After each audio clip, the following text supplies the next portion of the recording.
PWD, ang ulat panahon na hindi kaiiwan, rain or shine.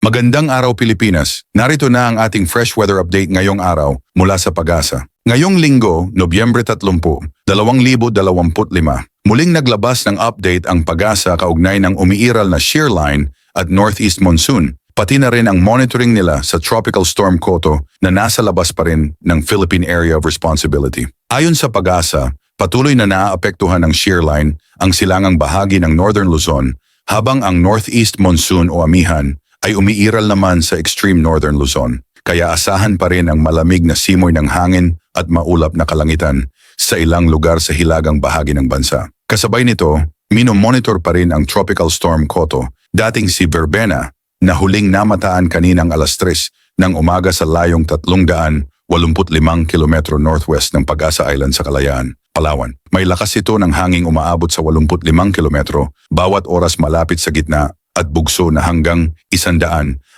kilometro bawat oras, habang dahan-dahang kumikilos pa hilaga. Bagamat nasa labas pa ng PAR, may epekto ang trough o extension nito lalo na sa bahagi ng Kalayaan Islands. Dahil dito, magiging maulap ang kalangitan na may kalat-kalat na pag-ulan at mga thunderstorms sa Apayao at Cagayan dulot ng shear line. Delikado ang ilang lugar dahil maaari itong magdulot ng flash floods o landslides lalo na kapag may biglaang bigat ng ulan. Ganito rin ang sitwasyon sa Kalayaan Islands kung saan ang trough ng Tropical Storm Koto ang nagpapaulan. Kaya may posibilidad din ng pagbaha o pagguho ng lupa dahil sa mga thunderstorm na may katamtaman hanggang minsang malakas na pag-ulan. Sa Batanes, asahan ang maulap na langit na may mahihinang pag-ulan dahil sa northeast monsoon pero wala namang inaasahang malaking epekto. Sa Visayas, Mindanao at nalalabing bahagi ng Palawan, bahagyang maulap hanggang maulap ang papawirin na may mga isolated rain showers o thunderstorms dahil sa localized thunderstorms at posibleng magkaroon ng flash floods o landslides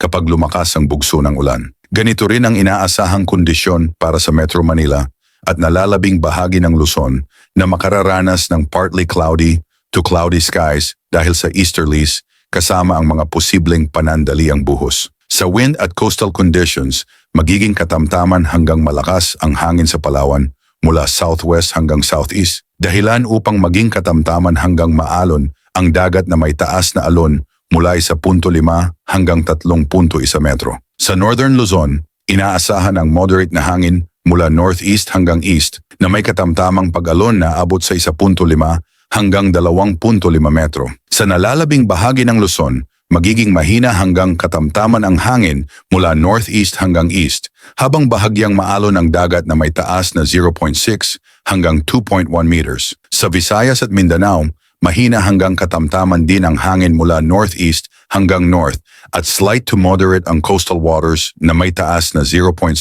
hanggang 2.1 meters. Pasuyo ng like at subscribe bilang suporta sa ating channel, PWD, ang ulat panahon na hindi kaiiwan, rain or shine. Ingat Pilipinas!